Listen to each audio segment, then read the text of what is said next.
Welcome to waves media Telugu. Palnadu జిల్లా నర్సరావుపేట మెప్మా స్కామ్లో అరెస్టులు. నకిలీ గ్రూపులు సృష్టించి 9 కోట్ల రూపాయలు కొట్టేశారని ఫిర్యాదు. స్కామ్పై విచారించాలని జిల్లా సమాఖ్య అధ్యక్షురాలు అఖిల ఫిర్యాదుతో ఇటీవల 8 మంది మెప్మా ఉద్యోగులపై కేసులు నమోదు చేసిన 1 టౌన్ సిఐ ఫిరోజ్ కేసులో A5 నిందితురాలు గుడికందుల భూదేవిని అరెస్ట్ చేసి కోర్టులో హాజరుపరిచిన పోలీసులు.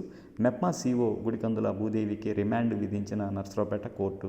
నకిలీ గ్రూపులు సృష్టించి వివిధ బ్యాంకుల నుండి కోట్ల రూపాయల నగదును కొట్టేసిన గ్యాంగ్ నిందితులకు పలువురు బ్యాంకు సిబ్బంది సహకరించినట్టు ఉన్నతాధికారులు గుర్తింపు. స్కామ్లో పాత్ర ఉన్న మిగిలిన ఉద్యోగుల త్వరలో అరెస్టు చేసే అవకాశం ఉందని తెలియజేశారు. అందరికీ నమస్కారం.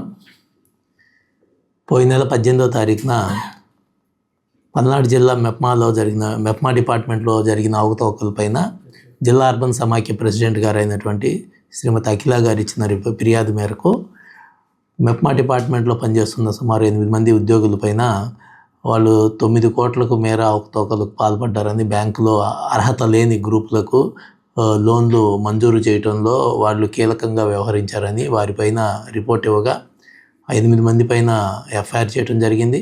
దానిలో విచారణలో భాగంగా మొన్న నైట్ A5 భూదేవి గారిని కర్నూలులో అరెస్ట్ చేసి నిన్న కోర్టులో ప్రొడ్యూస్ చేయగా మ్యాజిస్ట్రేట్ గారు 13వ తారీఖు వరకు వాళ్ళకి రిమాండ్ విధించడం జరిగింది.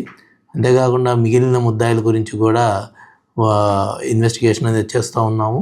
వాళ్ళను కూడా త్వరలోనే పట్టుకొని చట్ట ప్రకారం వారిపైన తగిన చర్యలు తీసుకుంటాం.